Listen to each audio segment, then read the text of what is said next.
Hi everyone, my name is Gabriel Muniz, and in this presentation we're going to be taking a closer look at the connections between monumental works of otherwise distant civilizations.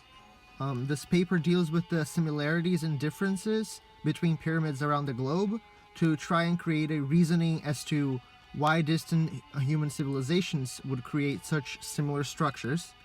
So we dive deep into these civilizations' motives by analyzing the abundance of the materials they used, why people volunteered to build the pyramids in the first place, and we describe the astronomical phenomena that binds them all together, hopefully revealing a deeper truth about human nature.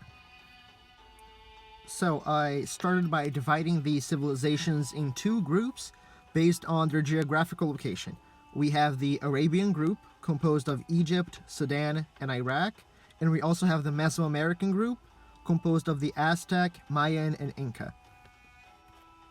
Then here I show you the difference in time and the time period that these civilizations existed and were building pyramids. By the time Cleopatra was in power in Egypt, the pyramids were already ancient. They are estimated to have been constructed roughly during 2550 to 2490 BC. In Iraq, the most astonishing find for the Iraqi was a step pyramid that dates back to the 3rd millennium BC, so even older than the Egyptian pyramids. In Sudan, the most recent pyramids from the Arabian group are found, and they date to around 750 to 350 BC. Now, on the other side of the globe, the Aztec, they built two of their most famous pyramids, the Pyramid of the Sun and Pyramid of the Moon, between AD 1 and 250, making them one of the most recent pyramids in ancient history. For the Inca, the most important temple in the empire was called Coricancha, and is believed to have been built around 1200 AC. And for the Mayans, some accounts place the establishment of their biggest pyramids in the early 400s BC, but they continued building pyramids for a century after that. So here, they actually all impressed me in this category because I thought at least some of the pyramids had to be made from a special material, like something that was so rare that they would only build the pyramids from. But I was wrong.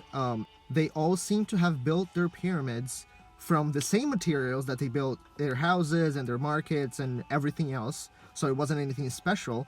The Egyptians, Sudanese, and the Iraqi had walls built of solid mud brick masonry with limestone against the interior faces, while some used natural tar. Mayans and Aztecs used limestone and volcanic tuff, and the Inca built their pyramids around a core of rubble held in place by walls covered with limestone.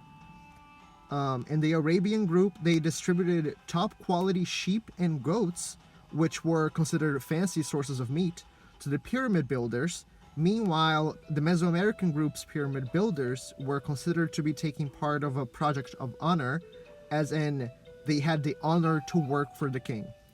So there is a myth going around that who built the pyramids were slaves, especially in Egypt, but that's not true, and I didn't actually find where that rumor started, but it seems like for every single one of these civilizations, it was either an honor to build the pyramids, or you could actually get better food and better recognition if you worked on this than working on anything else.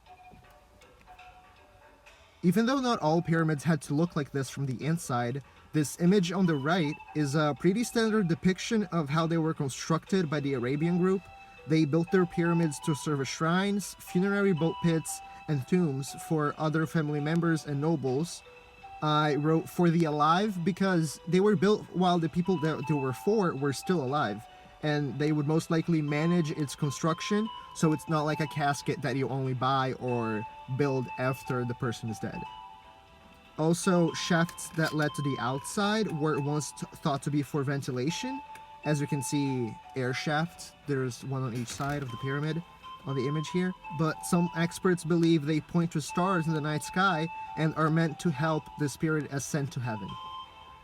Meanwhile, in the Mesoamerican group, they presented many different reasons to build pyramids. They used them as funerary monuments, like the smallest pyramid you see here, and they were also used for human sacrifices and also as praying temples for the gods.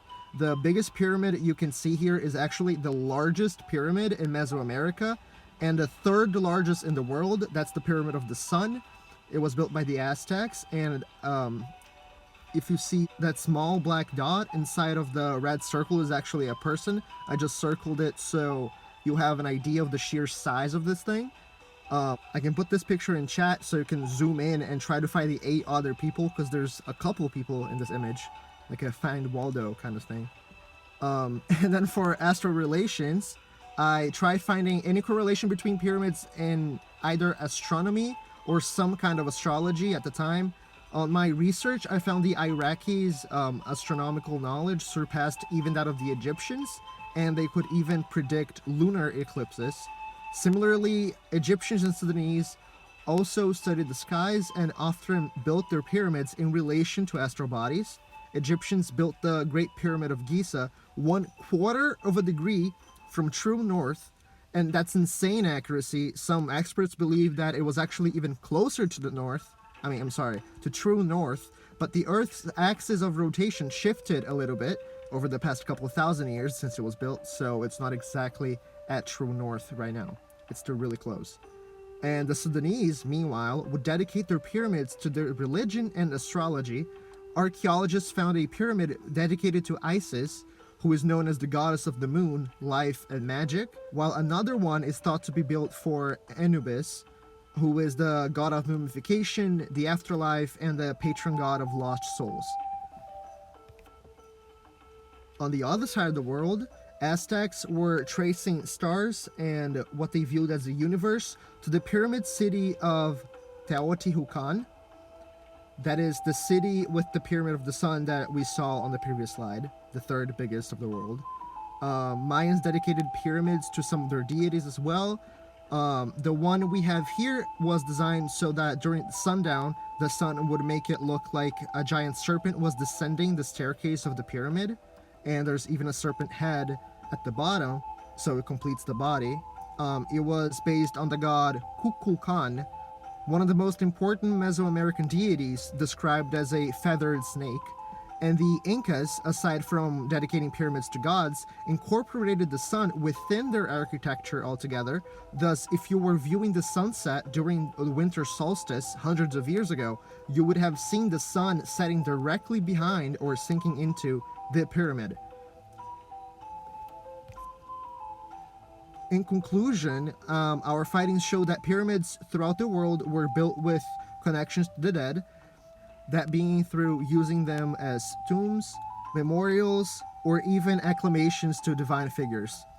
We also learned about the myth of slaves building the pyramids, and we now know that it was an honor to have been built a pyramid for yourself, as well as to have worked on their construction.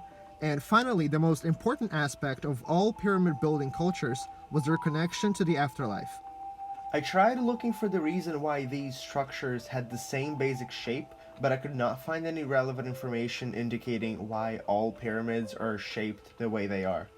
The one solid conclusion we can draw from all of this is that humans will unmistakably try to answer the question of whether there is an afterlife, and this question can be strong enough to drive entire civilizations into building the wonderful feats of brilliance we call pyramids today. Now, in this slide, these are my references, but I also put honorable mentions here for pyramids. They are some of the pyramids and civilizations that did not make into the final cut for my project/presentation. So, starting at the top, reading order, we have the pyramid from Iran, then another one from Iran, then Cambodia, then Mexico. Now at the bottom, still reading order, that one is from Iraq, then Indonesia, China, Polynesia, then China again, and finally Italy. And that's the end of my presentation. Thank you for watching.